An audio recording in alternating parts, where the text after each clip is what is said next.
Assalamualaikum dan salam sejahtera kami ucapkan kepada Dr. Azlina dan rakan-rakan. Kami dari kumpulan 1 akan melakukan pembentangan berkumpulan bagi subjek kajian tindakan dalam pendidikan. Sebelum itu, saya ingin memperkenalkan ahli kumpulan iaitu pertama, Farah Nabila binti Azizan, Sazrina binti Jeffrydin, Nur Syakirah binti Saidi, Nur Zira binti Hamdan dan Muhammad Khairul Imran bin Saidi. Kumpulan kami akan membentangkan satu kajian tindakan yang bertajuk Keberkesanan Penggunaan Papan Padanan bagi meningkatkan kefahaman pelajar tingkatan 3 di Sekolah Menengah Kebangsaan Idris Shah dalam subjek reka bentuk teknologi. Subtopik mengenal pasti elemen elektronik.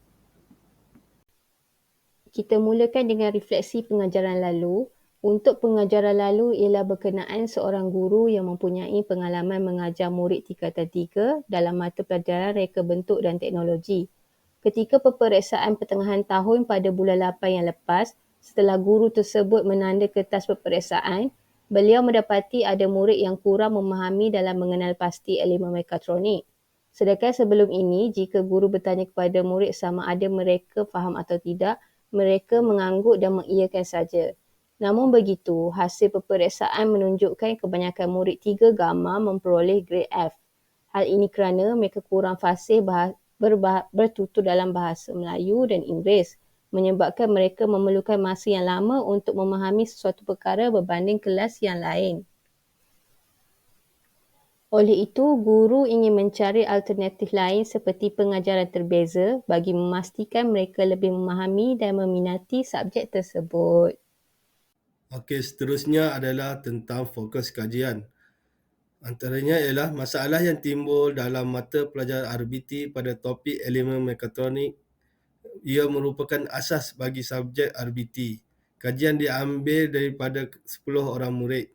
Okey, seterusnya ialah melalui kad padanan, hal ini telah menarik minat pelajar untuk mengenal pasti elemen elektronik dan telah membantu mereka dalam meningkatkan kefahaman dalam mata pelajaran RBT. Okey, yang terakhir ialah kajian dan data untuk mengetahui keberkesanan kaedah kad padankan. Melalui kajian yang lepas oleh Muhammad Mahzan Awang, Abdul Razak Ahmad, Jamullah Abdul Wahab dan Nordin Mahmad 2013, pengajaran yang efektif memerlukan pengetahuan yang dalam sesuatu kemahiran. Seterusnya adalah objektif kajian. Terdapat dua objektif dalam kajian tindakan ini iaitu objektif umum dan juga objektif khusus. Objektif umum kajian ini adalah untuk meningkatkan kefahaman pelajar tingkatan 3 Gamma dalam mata pelajaran RBT khususnya pada topik elemen mekatronik. Seterusnya adalah objektif khusus. Terdapat dua objektif khusus dalam kajian ini. Yang pertama adalah untuk mengenal pasti keberkesanan penggunaan papan padankan bagi meningkatkan pencapaian akademik 10 orang pelajar tingkatan 3 Gamma dalam tajuk elemen mekatronik. Objektif khusus yang kedua adalah untuk meningkatkan minat 10 orang pelajar tingkatan 3 Gamma dalam mata pelajaran RBT. Jadi berdasarkan objektif kajian, terdapat dua persoalan kajian iaitu yang pertama, sejauh manakah papan padankan ini memberi kefahaman kepada 10 orang murid tingkatan 3 Gamma dalam mata pelajaran RBT berkaitan dengan tajuk elemen mekatronik. Yang kedua, adakah papan padankan dapat meningkatkan minat 10 orang murid tingkatan 3 Gamma dalam mata pelajaran mekatronik. Seterusnya adalah kumpulan sasaran. Okey, responden kajian ini terdiri daripada 10 orang murid tingkatan 3 Gamma di Sekolah Menengah Kebangsaan Idris Shah. Dan responden kajian ini adalah terdiri daripada murid yang mendapat markah rendah dalam ujian RBT yang lepas. Okey, so mereka ini dipilih sebagai responden. Kita masuk pula kepada bahagian perancangan kajian. Dalam bahagian perancangan kajian ini, tujuan utama adalah untuk meningkatkan penguasaan murid dalam menyelesaikan masalah, khususnya dalam subjek mekatronik kerana ia merupakan asas kepada subjek reka bentuk kajian. Perancangan kajian ini juga dibentuk berdasarkan kepada isu atau permasalahan, seterusnya merancang kepada tindakan. Semasa tindakan dilaksanakan, akan berlaku proses pemerhatian dan akhirnya kajian ini akan dianalisis melalui refleksi yang dibuat oleh guru. Kita masuk dalam langkah-langkah perancangan. Dalam perancangan kajian ni, guru membahagikan kepada 3 langkah. Langkah pertama akan dilakukan pada bulan yang pertama. Dalam bulan yang pertama, guru akan menyediakan soalan pra-ujian mengenai subjek reka bentuk teknologi khususnya dalam topik mekatronik. Pra-ujian akan diberikan kepada 10 murid yang dipilih bagi mengenal pasti tahap pemahaman murid terlebih dahulu untuk mengenal pasti isu dan permasalahan yang dihadapi oleh murid. Selain memberi pra-ujian, guru juga akan melakukan pemerhatian secara rawak untuk mendapatkan maklumat awal mengenai masalah yang dihadapi oleh murid bagi memudahkan perancangan seterusnya dilakukan. Kita masuk pada langkah kedua. Langkah kedua akan dilakukan pada bulan yang kedua. Dalam langkah kedua ni, guru akan melaksanakan aktiviti intervensi yang telah dirancang. Setelah melakukan pra-ujian pada bulan pertama, guru akan mengetahui masalah yang dihadapi oleh murid. Oleh itu, guru dengan mudah memulakan perancangan aktiviti bahan bantu mengajar yang sesuai digunakan. Guru akan memperkenalkan satu kaedah bahan bantu mengajar seperti papan padanan kepada murid. Dengan adanya bahan bantu mengajar ni, akan memudahkan murid dalam memahami subjek reka bentuk teknologi khususnya topik mekatronik. Setelah sesi pembelajaran pengajaran dilakukan menggunakan kaedah bahan bantu mengajar yang disediakan, guru akan melakukan satu pasca ujian berasaskan kepada bahan bantu mengajar yang disediakan. Dalam pasca ujian ni, soalan yang sama seperti dalam pra-ujian akan diberikan, hanya susunan soalan sahaja yang akan berubah. Seterusnya, langkah ketiga pula akan dilakukan pada bulan yang ketiga. Dalam fasa terakhir ni, guru akan melakukan analisis data hasil daripada soal selidik yang diberikan kepada murid bagi menilai minat mereka mengenai subjek reka bentuk teknologi ni. Selain analisis data juga akan dilakukan berdasarkan kepada beberapa ujian yang telah dilakukan ke atas murid bagi melihat sejauh mana keberkesanan bahan bantu mengajar terhadap pemahaman murid mengenai subjek reka bentuk teknologi khususnya dalam topik mekatronik. Setelah itu, guru akan menyediakan laporan bertulis dan laporan dalam bentuk video bagi kajian tindakan terhadap bahan bantu mengajar papan padanan yang telah dilakukan. Okey, seterusnya tentang tinjauan awal yang dilakukan dalam kajian ini. Ujian pra dijalankan untuk mengenal pasti tahap pengetahuan murid dalam topik elemen elektronik. 11 soalan yang diajukan kepada murid dalam pra-ujian ini mengandungi soalan objektif dan subjektif. Dilakukan selama 20 minit dalam kalangan 10 orang murid. Melalui tinjauan awal data, peratusan markah murid diperolehi dan direkodkan untuk mengenal pasti kaedah yang akan dijalankan. Okey, seterusnya kita lihat peratusan jadual keputusan pra-ujian.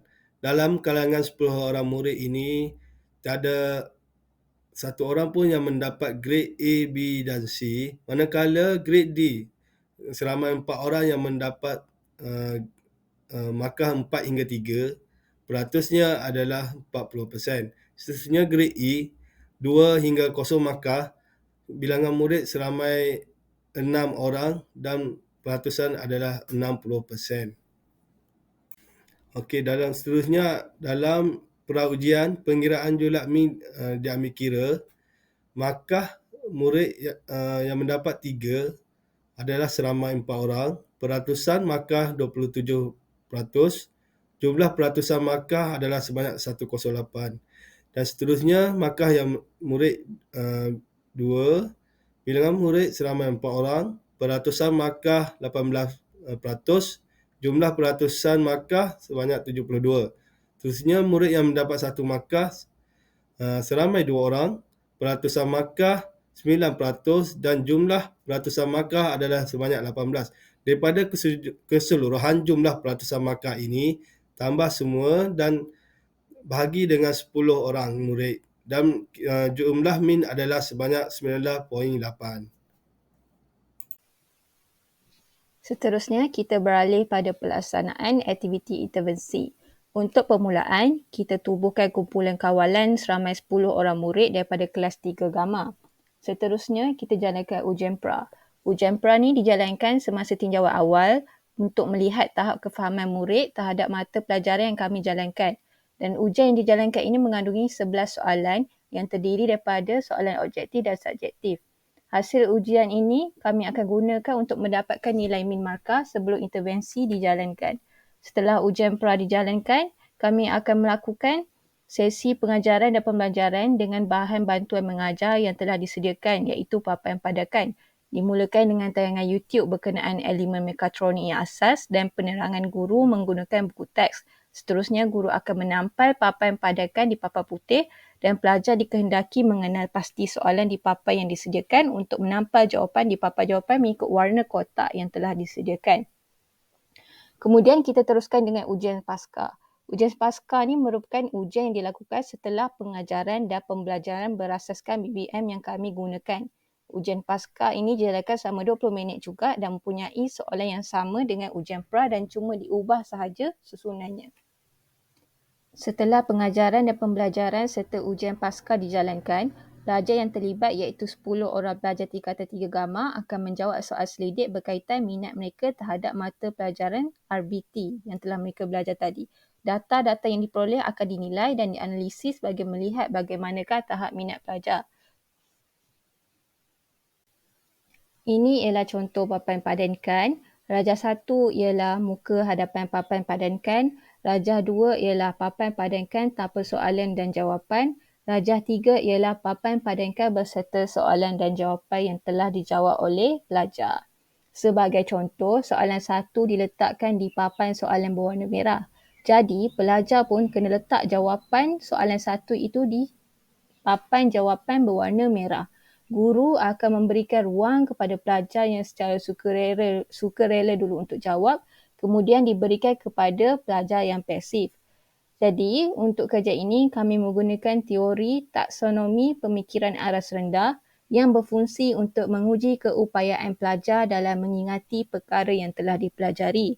Dimulakan dengan sesi pengajaran yang memberikan pengetahuan dan kefahaman asas kepada pelajar dan meminta mereka mengaplikasikan dalam latihan yang diberikan seperti papan padankan. Kita lihat kepada penilaian. Penilaian dijalankan bagi melihat kesan kajian tindakan yang dilakukan terhadap pelajar. Dalam kajian ini, kami lakukan 2 penilaian iaitu analisis perbandingan min markah ujian pra dan ujian pasca dan analisis tahap minat pelajar terhadap pembelajaran RBT selepas intervensi.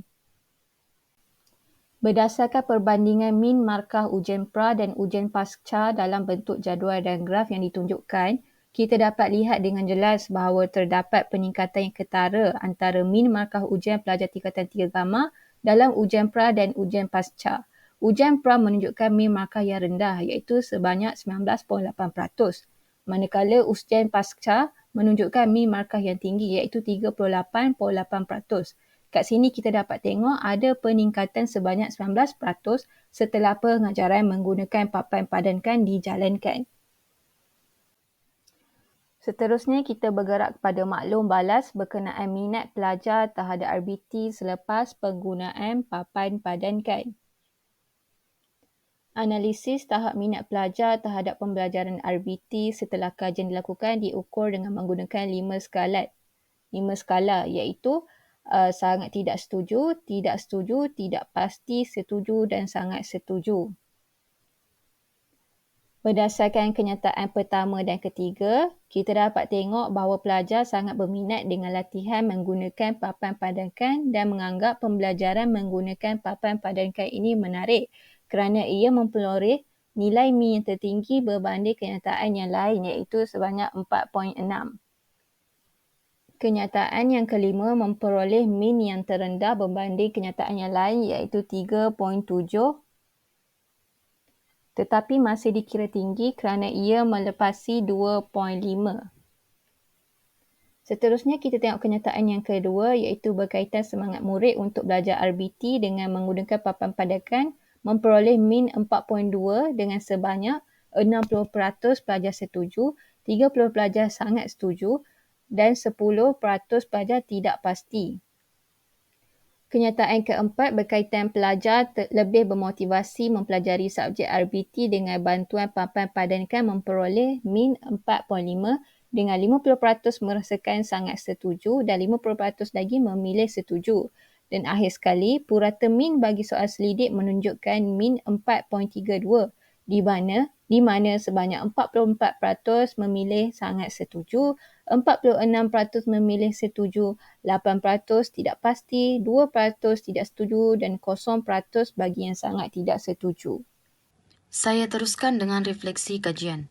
Secara keseluruhannya, objektif penyelidikan tindakan yang kami tetapkan ini berjaya dicapai, di mana hasil yang jelas dan ketara dapat dilihat pada analisis perbandingan min marka ujian pra dan ujian pasca yang dijalankan di mana terdapat peningkatan yang baik. Selain itu, keberkesanan kaedah papan padankan sebagai kaedah pengajaran dan pembelajaran untuk mata pelajaran RBT tingkatan 3 ini memberi impak yang sangat positif yang dapat meningkatkan penguasaan pelajar tingkatan 3. Berdasarkan kajian ini, penggunaan bahan bantu mengajar yang melibatkan gambar dan pergerakan sememangnya dapat membantu meningkatkan daya ingatan pelajar, serta kaedah pembelajaran dan pengajaran yang kreatif mampu memberikan hasil yang terbaik. Di mana melalui hasil kajian ini, analisis maklum balas berkenaan minat pelajar dalam mata pelajaran RBT menunjukkan mereka sangat berminat terhadap kaedah papan padankan sebagai salah satu aktiviti dalam pembelajaran dan pengajaran. Seterusnya, cadangan kajian seterusnya. Kaedah pembelajaran dan pengajaran yang menggunakan aktiviti papan padankan dalam mata pelajaran RBT ini sememangnya sangat berkesan dalam meningkatkan kefahaman pelajar serta memupuk minat dalam pembelajaran. Walau bagaimanapun, masih terdapat beberapa cadangan penambahbaikan yang dapat dilaksanakan sekiranya terdapat kajian seumpama ini dijalankan di masa akan datang, seperti yang pertama, menggunakan instrumen kajian yang lain seperti kaedah temu bual antara guru dan pelajar untuk mendapatkan hasil analisis yang lebih terperinci, terutama dalam mengenal pasti masalah yang dihadapi pelajar. Yang kedua, menggunakan bahan bantu mengajar yang berkonsepkan teknologi abad ke-21 seperti penggunaan video animasi, kuis online, ataupun paparan slide. Dan yang terakhir, untuk mendapatkan hasil yang lebih luas, skop kajian boleh diperluaskan lagi seperti membuat perbandingan prestasi antara pelajar laki dan perempuan ataupun antara kelas. Berikut merupakan anggaran perbelanjaan untuk melaksanakan kajian tindakan ni, khususnya dalam menghasilkan bahan bantu mengajar iaitu papan padanan. Keseluruhan anggaran berjumlah RM31.80. Kos tersebut kami gunakan untuk membeli bahan-bahan seperti papan PVC, kertas warna, selotip hitam, pen marker, bahan bercetak dan pelekat. Itu sahaja daripada kumpulan kami. Sekian dan terima kasih.